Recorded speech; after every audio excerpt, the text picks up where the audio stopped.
और अभी आप सबको इतने अच्छे से मार्गदर्शन कर रहे हैं, यूथ को प्रचार कर रहे हैं। तो हाँ, तो उस समय गृहस्थ कुछ कुछ आया करते थे, 15, 20, 25, 30, 40, 50, 60, बस 60 लोग आ गए तो मतलब बहुत लोग आए थे ऐसा। हम लोग आ गए तो बहुत लोग आए थे। और फिर हम शुरू शुरू में कुकिंग के लिए बड़ा पूरी, सब्जी, पुलाव, पुलाव, कढ़ी, कढ़ी भी रखते थे, चिप्स। चिप्स भी रखते थे, कभी पापड़ रखते थे। तो क्या क्या हर प्रोग्राम में पूरा फिश रहता था हर प्रोग्राम में। और बच्चों के लिए खिचड़ी लेकर जाते थे। लेकिन वही खिचड़ी खाने वाले बच्चे महीने हफ्ते में एक बार मंगलवार के प्रोग्राम में आते थे, पूरा कुकिंग में मदद करते थे और हॉल अरेंजमेंट करते थे। प्रोग्राम होने के बाद पहले प्लेट में खिलाते थे लोगों को। अभी पत्तल में आ गया ना, पहले प्लेट में खिलाते थे और लोग खाकर चले जाते थे घर पर। सारे बच्चे वो प्लेट साफ करेंगे, बर्तन साफ करेंगे, पूरा सब वाइंड अप कर कर बचा हुआ बकेट में भर भर कर हॉस्टल में लेकर जाएंगे। और सोए हुए सारे भूतों को उठाएंगे हॉस्टल के 12 बजे, 11:30 12 बजे उठाएंगे और उनको बोलेंगे चलो प्रसाद आए। और वो भी सोचते होंगे, और वो भी कभी कभी सोने का नाटक करते थे, उनको भी पता था मंगल तो, क्योंकि मिलता नहीं है उधर, बेस उधर अच्छा खाना नहीं मिलता था।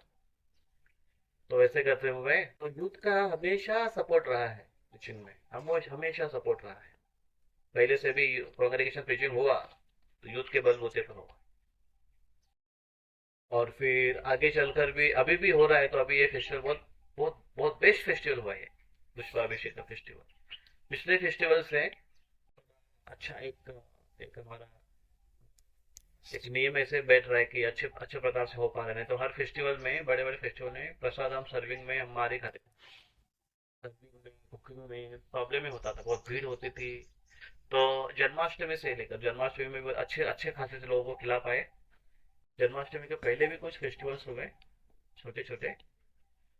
गौर हाँ, पिछले पिछले गौर पूर्णिमा, पिछले गौर पूर्णिमा को फेस्टिवल बड़ा अच्छा हुआ। जब कर पाए अच्छे से सर्विंग कर पाए। उसके बाद आने वाले फेस्टिवल धीरे धीरे धीरे अच्छे होंगे। और अभी ये पुष्पाभिषेक बहुत ही बेहतरीन हुआ। लोग कम थे लेकिन, तो ये यूथ का एक अलग उत्साह है, उनकी मेहनत है। देखिए, एक एज ऐसा है ना कि इस एज में बहुत कुछ करने की इच्छा होती है, बहुत उमंग होती है, बहुत प्लानिंग्स होती है, आइडियाज बहुत आती है उनके पास। लेकिन उनको अगर सही दिशा नहीं मिलती, वो एक ऐसी न्यू ब्रांडेड कार है जिसकी वो ब्रेक नहीं,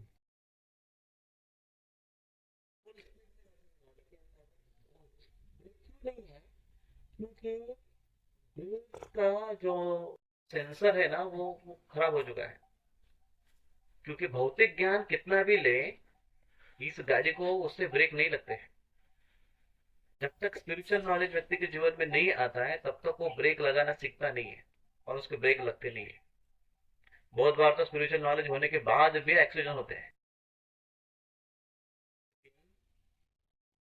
एटलीस्ट उसके उठने की शक्ति उसके पास होती है। एक्सीडेंट भले ही हो जाए ठोकर, फिर भी उठने की हिम्मत होती है उसके अंदर, क्योंकि उसने वो सीखा है।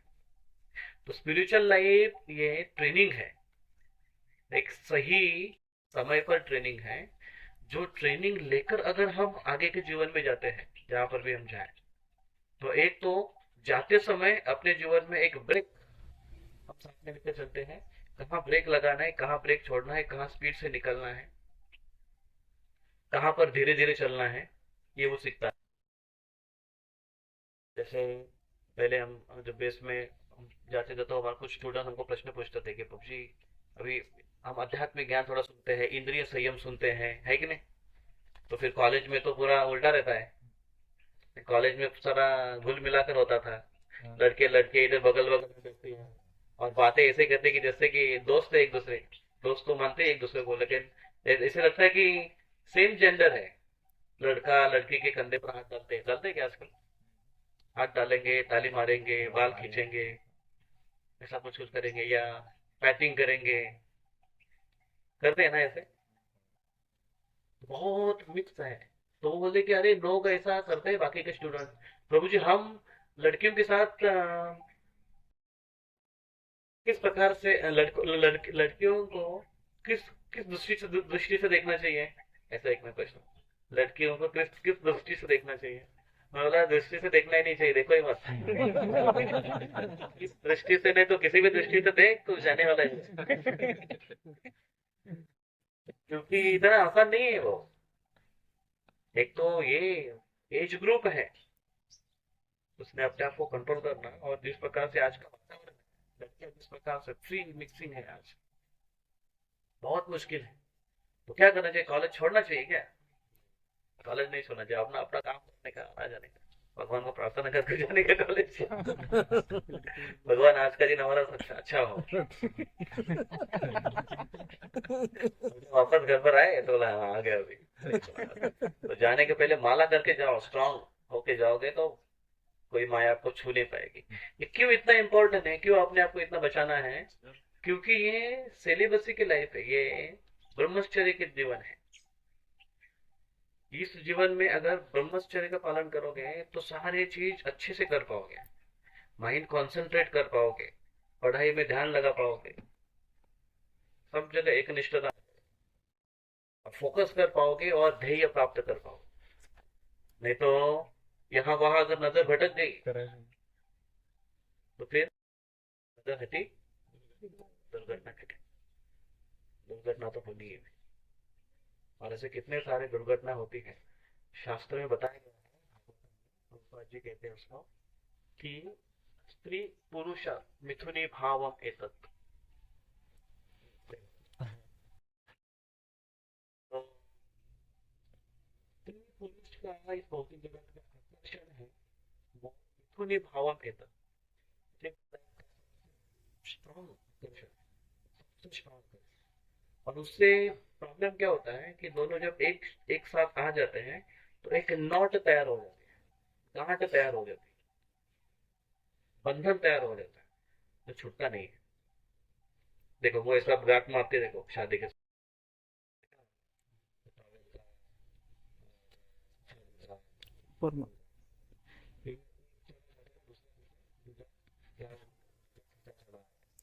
एक डोरी खींचे, दूसरा खींचा चला, तो दूसरा उसके पीछे भी ऐसा खींचा चला जाता है। वो गांठ ऐसी है कि दूसरों को ऐसा खींचती है। जब एक व्यक्ति कहीं चला जाता है तो दूसरों दूसरों के आंखों से आंसू आने लगते हैं, ये हृदय में गांठ बन देते हैं। ये हमें जहां पर हमको जाना है वहां जाने नहीं देगी, हमको खींचेगी, हृदय के अंदर वो गांठ बन जाए। दशम स्कंद में इसके बारे में वर्णन करते हैं कि काम बाण किस प्रकार से होते हैं। तो चित्ता संग, कामदेव तो जानते हैं आप, कामदेव जो उनके हाथ में बाण रहता है, कामदेव है वो बाण मारता है, काम बाण रहते हैं उसके पास। जैसे राम बाण होते हैं वैसे काम बाण होते हैं, राम बाण चुपता है वैसे काम बाण भी चुपता नहीं है। उसने एक दिखाया होगा आपने, सीरियल में देखा होगा, वो शिव जी के ऊपर बाण मारता है, देखा होगा आपने। वो काम विचलित करने के लिए उसको, उसके पास पुष्प बाण होते हैं, कामदेव के पास। उसका डिपार्टमेंट, उसका काम ही वही है कि अपोजिट जेंडर को उत्तेजित करना है और काम आसक्त करके संपत्ति प्रोड्यूशन में लगाना है। ये भौतिक जगत इसलिए बनाया वैसे है कि ये इधर ही अ, इस बंधन में अटके रहे और यहाँ पर रेंगते रहे। ये बनाया वैसे ताकि सृष्टि आगे चलते रहे और नए नए जीवों को नया शरीर मिलने के लिए एक अवसर प्राप्त हो। लेकिन नया शरीर मिलने के बाद एक अवसर ये प्राप्त हो कि वो इस जगत से निकलकर भौतिक जगत में जाए, आध्यात्मिक जगत में जाए, ये अवसर प्राप्त हो, ऐसे बताए, इसलिए वो दिया जाता है। तो चक्षुराग चित्ता, चित्ता संग, चक्षुराग, चक्षुराग आकर्षण, सबसे पहले आंखों से मिलाप हो जाता है, फर्स्ट लाइन चक्षुराग। उसके बाद उसमें चित्ता संग, चित्त दोनों का एक दूसरे के साथ अटैच हो जाता है। और फिर आगे के स्टेजेस बताते हैं वो, कि जब एक आकर्षण तैयार हो जाता है, नॉट्स तैयार हो जाती है। भगवत गीता में भी कृष्ण कहते हैं, ध्यायत विषय पुंसा संगतेषु प्रजायते, संगात संजायते कामा कामात क्रोधोपि जायते। ध्यायत विषय पुंसा संगतेषु प्रजायते, ध्यान अगर किसी वस्तु को देख लिया, व्यक्ति को देख लिया, तो एक देखिए भागवतम में मोहिनी पाष्टय होता है। मोहिनी अवतार सुना सबने? जी। मोहिनी अवतार।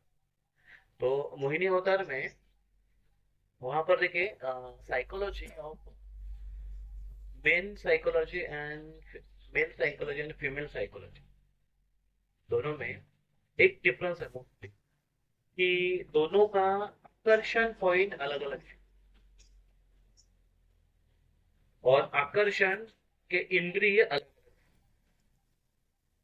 पुरुषों का सेंस ऑफ साइट ये बहुत पावरफुल है, उसकी आंख, दृष्टि ये बहुत पावरफुल है।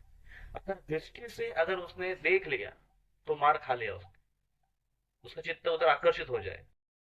और खास करके जब अपोजिट जेंडर जब वो देख लेगा, ऊपर से वो इस एज ग्रुप में अगर देख लेगा, सेम एज, तो फिर वो आकर्षित हो जाएगा उसको, आई साइट। लेकिन वही सेम अगर स्त्रियों का है, अगर लड़कियों का है, लड़की अगर लड़कों को देखती है, तो वो उनका वो प्रॉब्लम नहीं हो जाता है जो लड़कों का प्रॉब्लम हो जाता है, क्योंकि उनका sense of attraction I site नहीं है, उनका sense of attraction year site,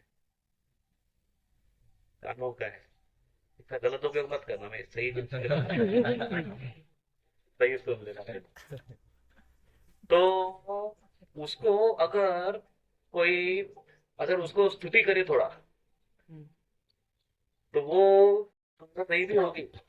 और उसको अगर बोलोगे कि जैसे वो जोक्स है ना, कि एक लड़की बोलती है कि वाइफ बोलती है कि ब्यूटी पार्लर गई थी, और हस्बैंड बोलता है तो क्या बंद था, और वो तैयार होकर आई थी ब्यूटी पार्लर।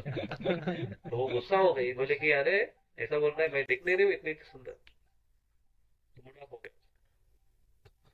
तो उसको स्तुति सुनना अच्छा लगता है, उसकी थोड़ी स्तुति करो, उसको अच्छा लगेगा। वो मिस मिस कुछ भी ना हो, और उसका अगर बोल दे कि मिस भुसावल भी बोल दो, तो खुश हो जाएगी, बहुत खुश हो जाएगी।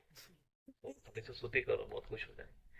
तो सेंस ऑफ ईयर उनका है, वो इसलिए अ, उनको मोस्टली स्त्रियों का एक स्वभाव है कि उनका केयर, ख्याल रखना, वो ज्यादा ढूंढती है किसी पुरुषों में, किसी व्यक्ति में, कि उसको कोई केयर करने वाला है क्या, ख्याल करने वाला है क्या, उसको 10 बार पूछने वाला है क्या।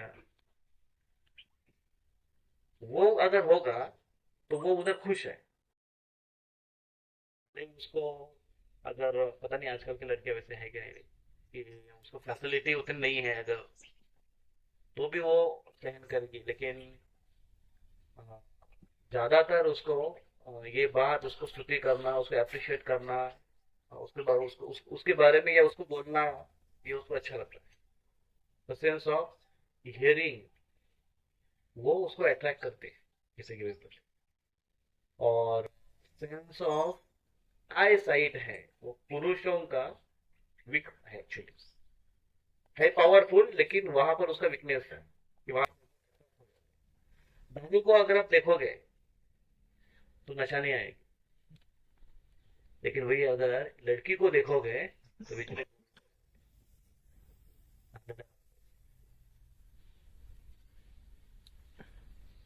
हो गया ना कुछ। नशा अगर राम में होती है तो नाचते बोलते, बोतल नाचते नहीं है लेकिन नाचते नशा नशा है वहां पर। तो हाँ, वो उसका तो उसने ये केवल इतना ही अगर कंट्रोल में किया, यही एक चीज।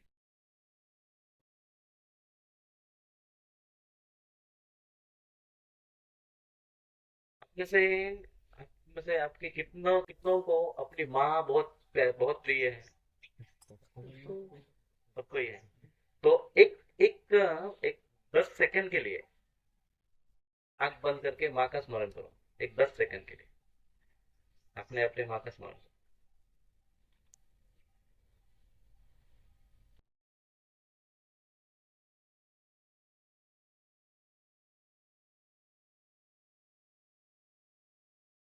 कैसे फीलिंग है? कैसे फीलिंग है? कामनेस, शांति। अच्छा, इसमें काम पूरा डाउन हो जाएगा, पूरा शांत। वही बोलते हैं मातृवत परदारेशु, चाणक्य पंडित कहते हैं अन्य स्त्रियों को माता के जैसे मानो, उनको माता के जैसे मानो, अर्थात उनको देख कर आप उनको माँ कितना भी बोलो, माता जी कितना भी बोलो। एक लड़का महाराज को, एक नवयुवक ने महाराज को बोला, पता है ना आपको? एक एक उसकी लड़की थी, तो वो उसको कहीं उसकी लड़की से शादी करना है, कांग्रेगेशन में कोई लड़के थे, तो महाराज के पास गया। महाराज बोलते महाराज वो एक माता जी है, उससे मुझे शादी करना है। माता जी से शादी करेंगे? मोस्टली हमारा टोन क्या होता है, किसी भी लड़की हो कोई भी हो तो माता जी बोलते हैं ना सब, लेकिन बोल बोल में बोल गया माता जी से शादी करना है। तो माता जी शब्द का कुछ फीलिंग है कि नहीं है? माता जी, अब किसी को माता जी अगर बोलोगे तो माता जी केवल वो एक नाम के जैसा रह गया है, उसका फीलिंग्स है उसके अंदर पता नहीं, मोस्ट बहुत कम उसकी फीलिंग के साथ आप पुकारोगे। जैसे जैसे अभी, अब जैसे मैंने कहा आपको कि आप आपके माँ का स्मरण करो, तो जो फीलिंग आ गई है, किसी माता जी को पुकारते हुए नहीं है ये। लेकिन जब मातृवत पर दारेशु चाणक्य पंडित कहते हैं, और वहां पर अगर कोई भी माता जी है, लड़की है, कोई भी है, और अगर हम अपने माँ का स्मरण कर रहे हैं, उसको छोड़ दो आप, उसको माता जी मत बनाओ आप, कोई जरूरत नहीं है। तो माता जी बनाओ, नहीं बनाओ, बनाने की कोशिश करोगे तो भी नहीं बनेगी। माता जी बनाओ मतलब डरते का अदर वे। लेकिन वहां पर अगर अपने माँ का अगर आप स्मरण कर रहे हैं तो बहुत प्रोटेक्टेड है, और बड़ा आसान है तरीका ये। इस फॉर्मूले का प्रैक्टिस करना चाहिए। मात्रवत परदारेषु परद्रव्येषु लोष्टवत् आत्मवत् सर्वभूतेषु ये पश्यति स पंडितः। पंडित की बहुत बड़ी परिभाषा है। पंडित के और सच्चा मन करके पंडित नहीं बनते, कपड़े बदलते पंडित नहीं बनते, है कि नहीं?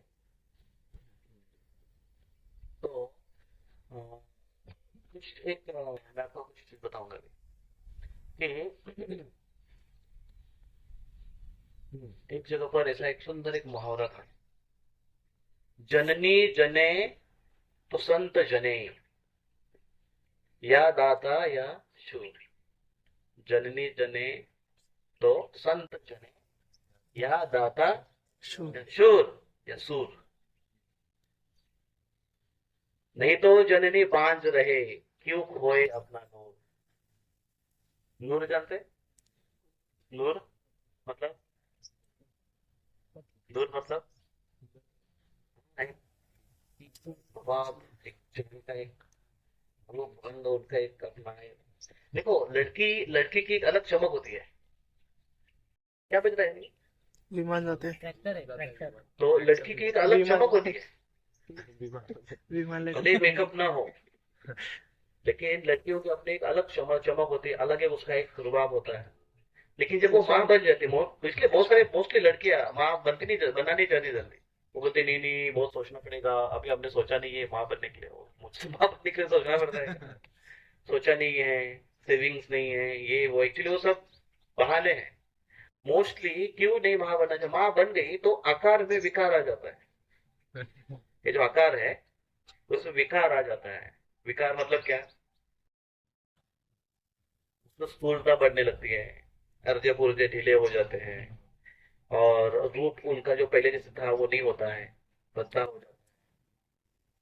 तो इसलिए कहते हैं, तो पुत्र होने के बाद, संतति होने के बाद वो अपने रूप को खो देती है। तो ऐसा कहते हैं कि अगर उसको जन्म देना है तो ऐसे को जन्म देना चाहिए, इसको संत, दाता या शूर। नहीं तो जननी बांझ रहे। अगर नहीं भी जन्म लिया ना, नहीं जन्म दिया तो क्या फर्क पड़ता है? क्यों खोए अपना नूर, क्यों खो दे उस। तीन प्रकार के जो लोग कहे गए हैं वो स्पेशल है इस जगत में। ऐसे बनने की कोशिश हो तो हमारी माँ ने हमको जन्म दिया तो वो सफल हो गया, या माँ धन्य हो गई, ऐसे माना जा सकता है। एक संत, दूसरा दाता दाता, तीसरा शूर। ये तीनों चीज है वो बनना इतना आसान नहीं है, लेकिन ये तीनों का टाइटल है वो उसके लिए व्यक्ति को पर्सनल उसके सेल्फ या सेल्फिशता से उसको ऊपर उठना होता है, और उसको समाज के लिए या थोड़ा सा अपने आप को अपने हट यहाँ से हट के थोड़ा बाहर निकलना होता है समाज के, तभी वो सब बन सकता है। कोई भी दाता बन सकता है, इतना आसानी से दाता नहीं बन सकता है। जैसे अभी यहाँ की हम चर्चा करते आ रहे थे, बोल रहे थे कि हाँ, कोरोना काल में उन्होंने बहुत कुछ किया, पैसा दे रहे थे लोगों को, अन्न धान्य दे रहे थे, ऐसे कितने लोग थे। डॉक्टर लोगों ने तो कितना अपना अपना भर लिया,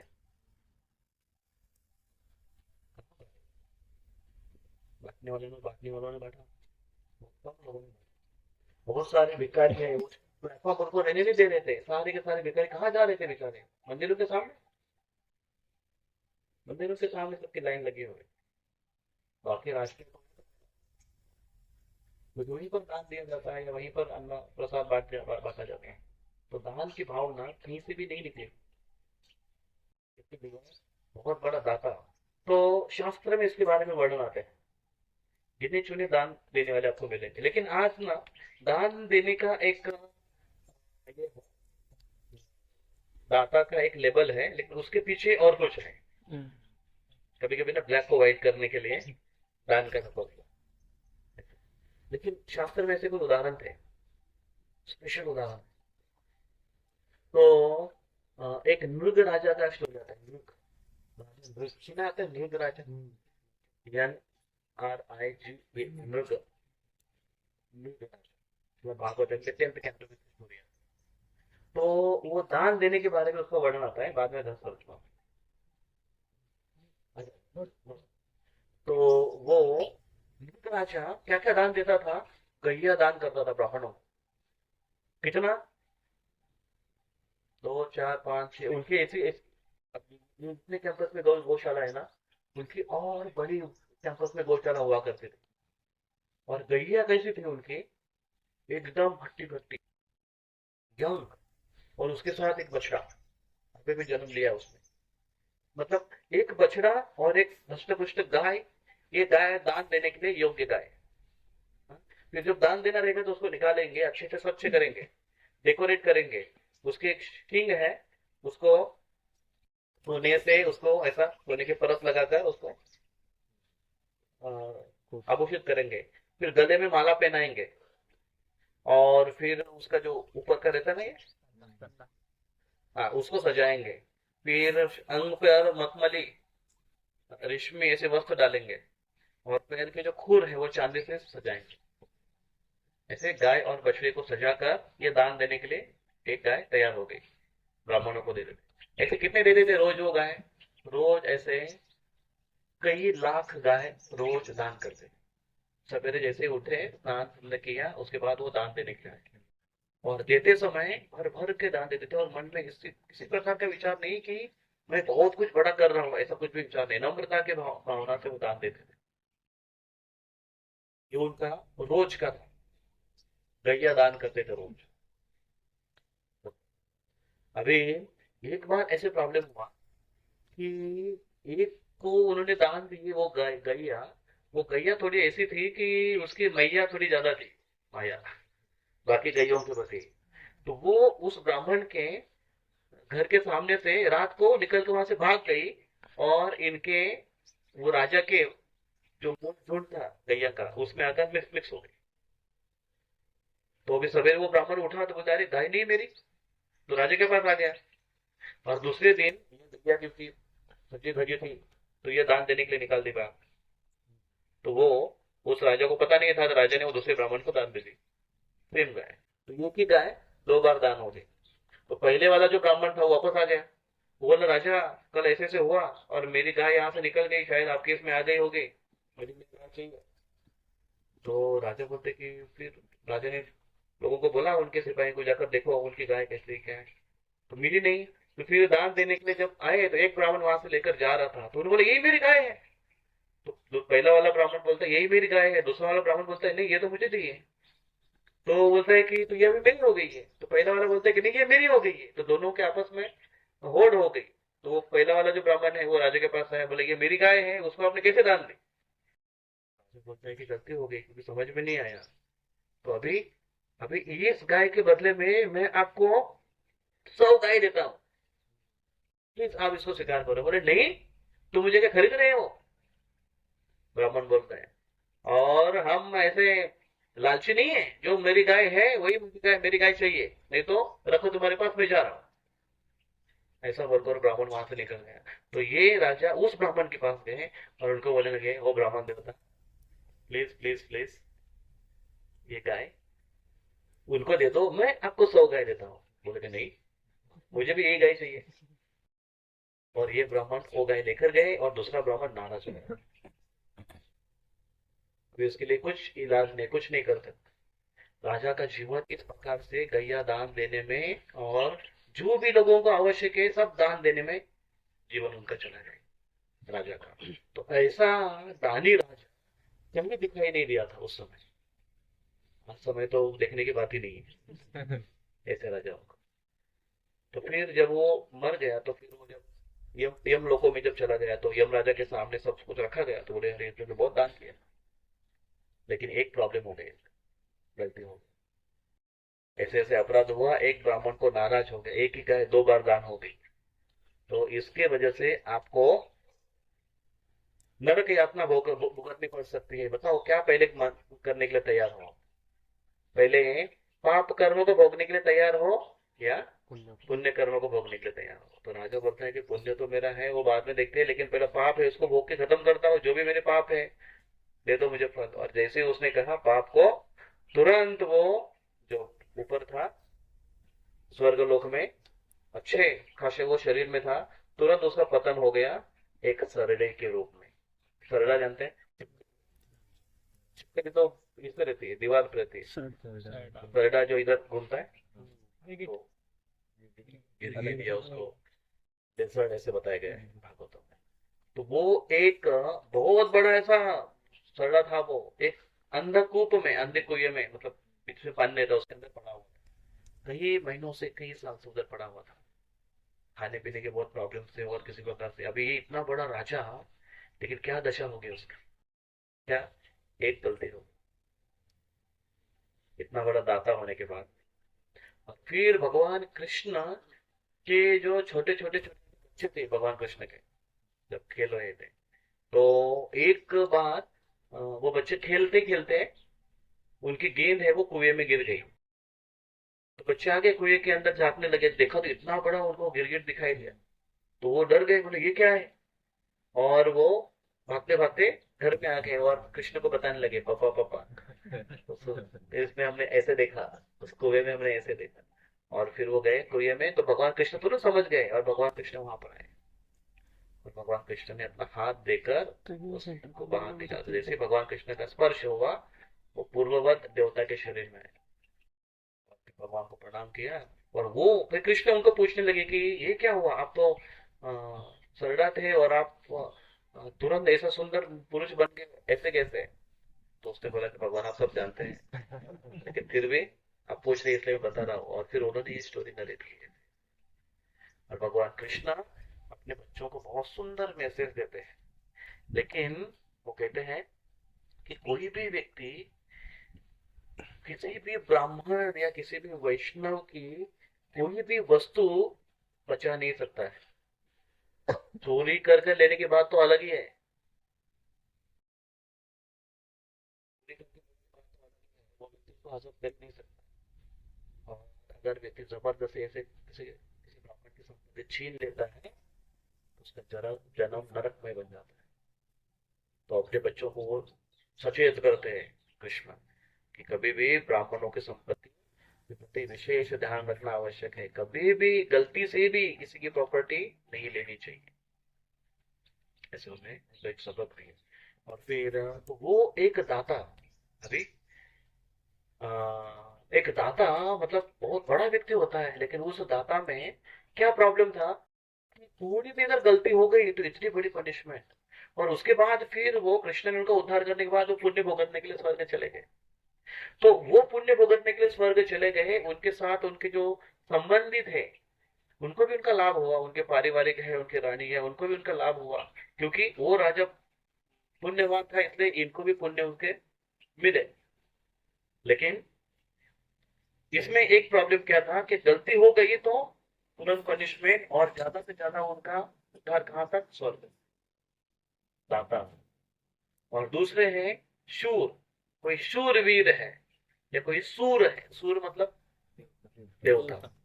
तो देवता बने, कोई माँ अगर देवता को जन्म दे, अभी देवता को जन्म कैसे देंगे, माँ तो ह्यूमन ह्यूमन को ही जन्म देंगे, है कि नहीं, देवताओं को जन्म देना पॉसिबल नहीं। लेकिन उसमें भी अगर कोई शूर हो, शूरवीर हो, तो समाज सुधारक हो, क्रांतिवीर हो, नाना पाटेकर जैसे नहीं, लेकिन सही में क्रांतिवीर हो, डायलॉगबाजी वाला नहीं, कार्य करने वाला, समाज के लोगों के हित के लिए कार्य करने वाला, तो उसका जीवन भी अपना खुद का जीवन नहीं रहता है, वो अपने आप को समाज के लिए न्यौछावर करता है। कोई बड़े बड़े जब राजा हुए या फिर अभी भी कुछ क्रांतिकारक हुए, हमारे भी जब क्रांतिकारक हुए हमें स्वतंत्र पारतंत्र से बाहर निकालने के लिए, सुभाष चंद्र बोस, भगत सिंह, वीर सावरकर,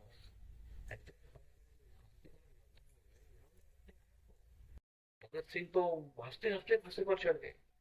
वो सोच ही रहे थे कि आ, कोई बॉम्ब ब्लास्ट के इसमें उनको अरेस्ट किया गया था, और उनको पूछा गया कि अगर तुम अगर चाहो तो जमानत हो सकती है, या तुम्हें तुम्हारे लिए कुछ मतलब अदालत में केस चलाया जा सकता था, लेकिन वो बोले कि नहीं, मुझे नहीं चाहिए, उन्होंने डिनाई कर लिया उसको। वो हंसते हंसते फांसी पर चले। उनको अच्छा भी था, उन मतलब उनको अच्छा भी लग रहा था कि मैं देश के लिए कुछ कर मर मिटने के लिए तैयार, तो उसमें उनको स्वाभिमान है। ऐसे लोगों का उद्धार क्या होता है, ऐसे लोग स्वर्ग में चले जाते हैं, क्योंकि उनका उनका त्याग देखिए कितना है। एक अगर योद्धा बनता है तो उस योद्धा के साथ साथ बाकी समाज का या बाकी उसके परिवार का भी बड़ा त्याग है, पता है। हम लोग बुक डिस्ट्रीब्यूशन करने के लिए गए थे एक गाँव में, आई थिंक बुल्ढाना डिस्ट्रिक्ट में, एक गाँव में, तो वहाँ पर एक गो सेवक मिले। हमारे इधर एक गो सेवक है ना बस्तर में, तो वहाँ पर एक गो सेवक मिले, तो उसने तो लोग बोले थे अरे उसके पास, उसके घर जाओ, उसके घर जाओ, वो ऐसे क्रांतिकारक है। तो फिर वो मिला ही हमको रास्ते में अनाउंसमेंट सुनकर, बोले अरे महाराज आगे आगे आ जाओ आ जाओ। तो उसका घर एकदम सादा सिंपल घर था, घर पे लेकर गया, शाम का हमारा प्रसाद उसने अरेंज किया। हम लोग एक मंदिर में रुके थे, तो उसकी माँ बहुत रोती थी, हमको देखकर तो और उसके आंखों में आंसू आने लगे। और फिर वो महाराज आप इसको समझाओ, मानते ही नहीं है, कल अगर कुछ हो गया तो इकलौता लड़का है, क्यों इतना रिस्क ले रहा है ये, गंगा के लिए क्या रिस्क है आप सब कुछ जानते हैं। और वो ऐसा एकदम खुन्नस ऐसा निकल रहा था, बोले कुछ हो जाए, अरे हो जाए तो मेरे को हो जाए, लेकिन गैया तो मेरी माँ, ये भी मेरी माँ है, ऐसा बोलते हैं। माँ जैसे तुम्हें चिंता है मेरी, वैसे मेरी और भी एक माँ है, गो माँ है, उसके लिए मुझे कुछ करना है, ऐसा एकदम। और लेकिन था वो कैसे, एकदम ऐसा सुबड़ा। अगरबत्ती था वो, ऐसा कोई हट्टा कट्टा नहीं था। ऐसा आप बोलेंगे कि मेरा कोई बॉडी होता ना तो मैं भी, जरूरत नहीं है। कभी कभी मैंने देखा है, अरे ऐसा दिखने में ऐसा एकदम हट्टा कट्टा, सॉरी हट्टा कट्टा नहीं, ऐसा अगरबत्ती दिखेगा वो, लेकिन बोलने का ऐसा ना। मैंने उधर देखा मंदिर के सामने अपना जो बाजू वाले रहते हैं ना, तो वो देखा, वो क्या है नाम उसका, नहीं नहीं नहीं नहीं, वो एक लड़का था देखो, सुमित, सुमित का दादा ना, सुमित तो सुमित मोठा के सा, दादा, सुमित तो है पतला है ना वो बाजू वाले। सुमित। एक दिन ऐसे एकदम फिट थे वो, और किसी की कोई तो एक बाहर का आदमी वो गाड़ी पार्क के लिए अंदर लेकर आ रहा था, गुस्सा लिया उसको ना, ये क्या समझ रहे थे अपने आपको, जोर से चला है ना, मैं बाहर आ गया देखने के लिए क्या हो गया। तो वो आदमी इतना डर गया, तो मैं बोल रहा था यार क्या मैचिंग तो कुछ है नहीं दोनों की, लेकिन क्या आवाज है देखो, बोला आवाज में पावर है, कुछ भी हो, आवाज में पावर है। तो फिर भाग गया वो आदमी। तो ऐसे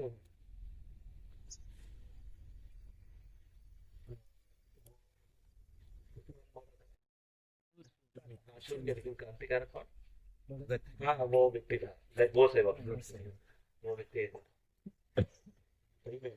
और तो घर के लोग तो कुछ ऐसा करने के लिए जाएंगे अपना, घर के लोग तो शिवाजी महाराज के माँ एक क्रांतिकारक थे, उन्होंने इसलिए लड़कियों को ऐसे बनाया भी।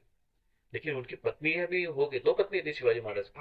आठ आठ आठ थे। अच्छा, दो का वर्णन हिस्ट्री में सुना है। तो लेकिन उसके बारे में बहुत कुछ दिखाया गया है कि वो भी बहुत दुखी हुआ करते थे, क्योंकि शिवाजी महाराज जाते थे तो घर में वो कुछ टेंशन था।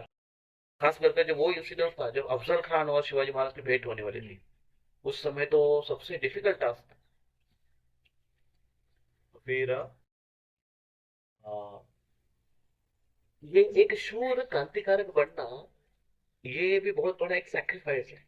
और उसके बाद क्या होता है, श्रीमद् भागवतम के फर्स्ट कैंटो में वर्णन आता है, जहाँ पर भगवान कृष्ण युधिष्ठिर भीष्मदेव इस प्रकार से वो कृष्ण की स्तुतियां कर रहे थे, उस समय वो बताते हैं कि जो जो व्यक्ति कृष्ण को देखकर अर्जुन से बाणों से मर गया, वो भगवत धाम चला गया, क्योंकि कृष्ण को देखते हुए मृत्यु हुआ। और जो युद्ध भूमि में अलग अन्य जगह पर जिसकी मृत्यु हुई है, ये महाभारत बताता है, तो वो व्यक्ति स्वर्ग स्वर्गारोहण किए, क्योंकि ये वो क्रांतिकारक है और वो अपनी सेना के लिए लड़ रहे हैं, अपने राज्य के लिए लड़ रहे हैं, अपने प्रजा के प्रोटेक्शन के लिए लड़ रहे हैं। तो इसमें उनका स्वार्थ नहीं है। हाँ, इसका प्रॉब्लम है, जो पॉलिटिक्स खेलने वाले होते हैं, एसी में बैठकर वो कुछ ऐसे कार्य करते रहते हैं, शकुनी हो कार्य करने वो करते हैं, वो उनकी कुछ दशा पता नहीं, वो क्या कहाँ जाएंगे वो। लेकिन तो सही हाँ, योद्धा लड़ते हैं वो स्वर्ग में। तो इसमें उनके परिवार को भी बहुत एंजाइटी सहन करनी होती है, लेकिन उनको भी उसका लाभ मिलता है। ऐसा शूर अगर शहीद हो गया तो परिवार को लाभ होता है क्या?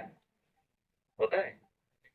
उनको बहुत सारे अमाउंट दी जाती है और उनको सम्मान दिया जाता है देश की तरफ से, परमवीर चक्र दिया जाता है।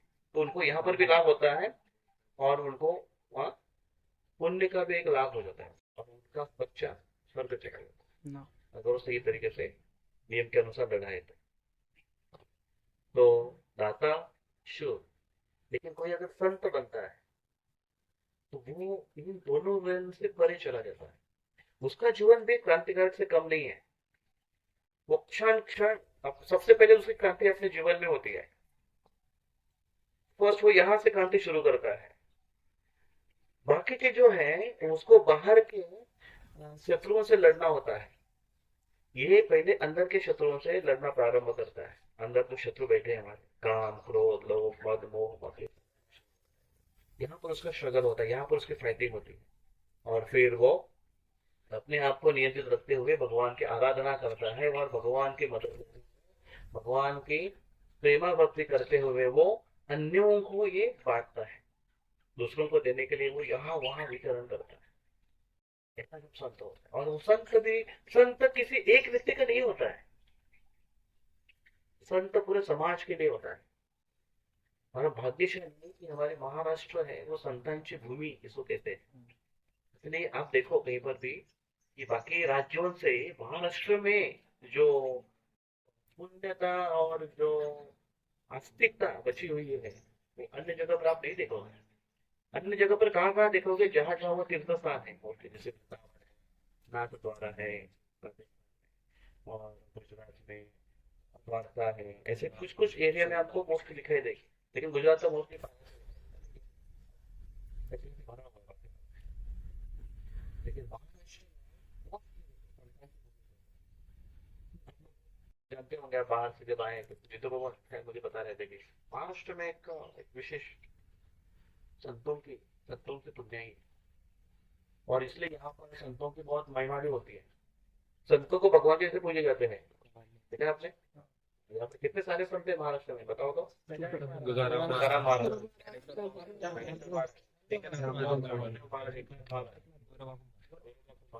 मुक्ताबाई संत स्वामी समर्थ मुक्ता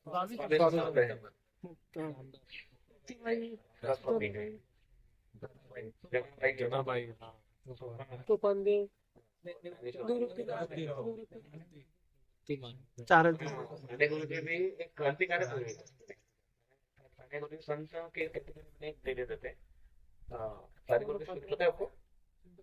साने गुरुजी की स्टोरी. साने गुरुजी अमरनेट में रहा करते थे. बर्फ से उनको और जगह पर था, लेकिन अमरनेट में रहा.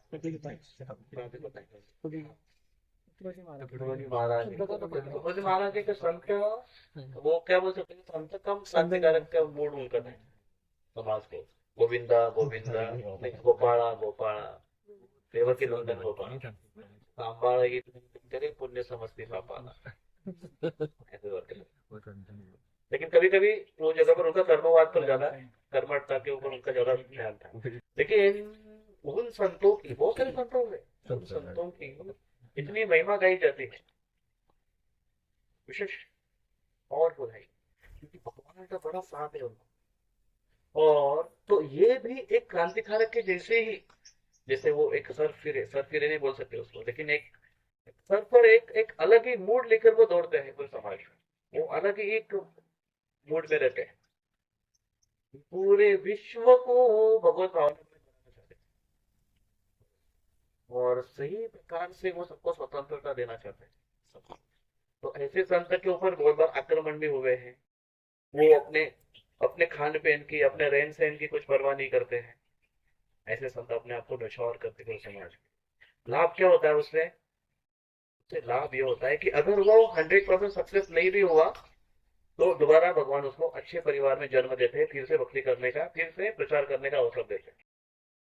लेकिन इस जन्म में वो अगर सिद्ध हो गए, तो सीधा वैकुंठ से भक्ति, या स्वर्ग से परे सीधा वैकुंठ लोक से, जहाँ से दोबारा जन्म देने की आवश्यकता. और ऐसा अगर व्यक्ति करता है, तो दाता और शूर, इसमें परिवार को क्या लाभ होता है? परिवार को लाभ उसका होता है कि उसकी ग्रेटनेस, उसकी महिमा, या उसका शौर्य, या उसका नाम उस परिवार को मिलता है. तो लोग ग्लोरीफाई करते हैं कि अरे ये फलाना व्यक्ति, ये क्रांतिकारक था, ये शहीद हो गए, ये शहीद का घर है, और ये उनकी पत्नी है, तो वो लोग को रेस्पेक्ट दिया जाता है. लेकिन जो कोई संत होता है, और एक संत जो भगवदाम चला जाता है, तो वो अपने 21 पीढ़ियों का उद्धार करता है. एक नहीं, 21 पीढ़ियों का उद्धार होता है. ये उसका लाभ है. तो बेस्ट इसमें संत है, वो बनने की कोशिश. संत मतलब क्या? संत की भावना एक मन में हमारी एक छवि, क्या छवि है? संत मतलब में बिना, गले में बिना, हाथ में सिपड़ी, बहुत जगह पर टीला, और एक पगड़ी, और गले में तुलसी माला, और बस विठ्ठल विठ्ठल विठ्ठल विठ्ठल करते रहेंगे, या फिर हरे कृष्णा हरे कृष्णा हरे कृष्णा करते रहेंगे.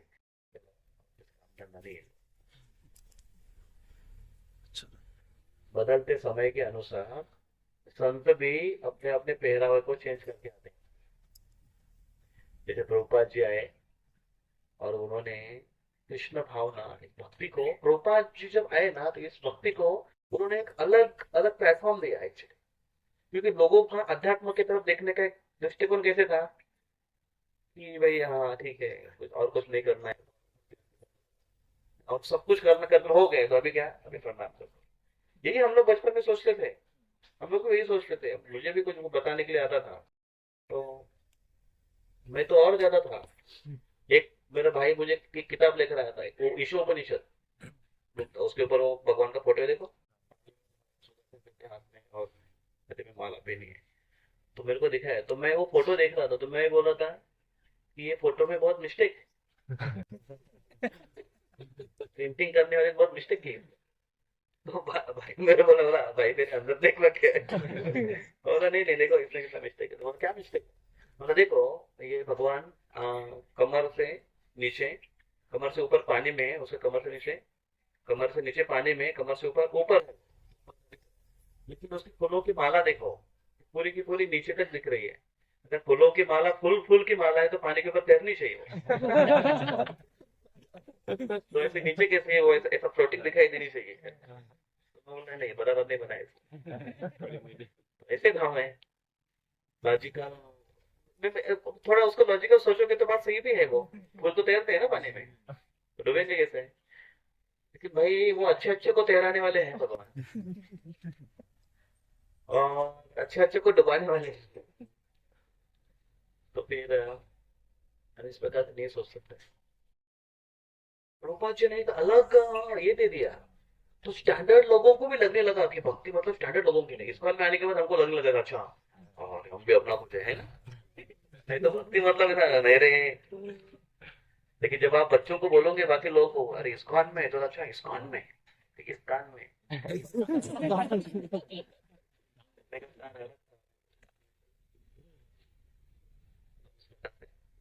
उसे अप्रिशिएट करने लगे। बड़े बड़े साइंटिस्ट उसे अप्रिशिएट करने लगे। प्रभुपाद के एक शिष्य हुए, भक्ति दामोदर, भक्ति स्वरूप दाम। भक्ति ने भक्ति स्वरूप दामोदर, भक्ति स्वरूप दामोदर महाराज साइंटिस्ट थे। मणिपुर उस लाइन में, वहां पर उस एरिया में प्रचार करते। लेकिन क्या वो उनका, उनके भाषा थे, उनका एक बुक है देखो, वैज्ञानिक पाया, साइंटिफिक बेसिस, बहुत सुंदर, छोटा सा एक, पढ़ लीजिए। तो और भी अन्य कुछ बुक्स है, जीवन का लेकिन स्रोत। ये आया। हाँ, जीवन का स्रोत जीवन। जीवन का सोच जीवन उनका नहीं है, लेकिन उनमें दो तीन कॉन्वर्सेशन है, साइंटिस्ट के कॉन्वर्सेशन है उसमें, कुछ नास्तिकों के साथ है वो भी।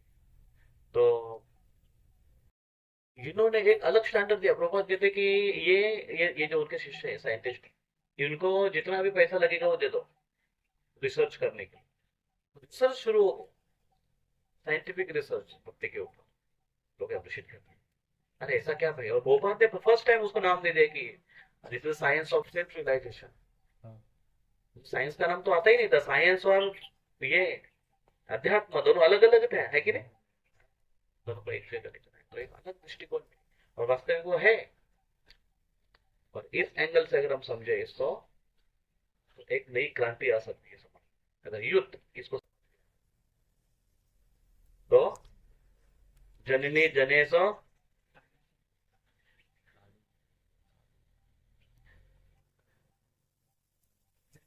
जननी जने तो संत जने, या दाता या सूर शूर, नहीं तो जननी महान जननी। तो दाता शूर, शूर तो कोई तलवार लेकर निकलने वाला है नहीं, और दाता देने के लिए कुछ है भी नहीं जेब में। संत बनना है।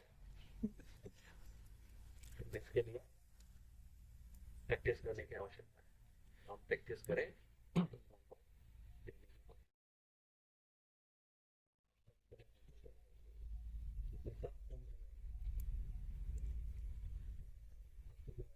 बहुत सारे ग्रंथ तो आते हैं रामायण में, बहुत मिलते हैं।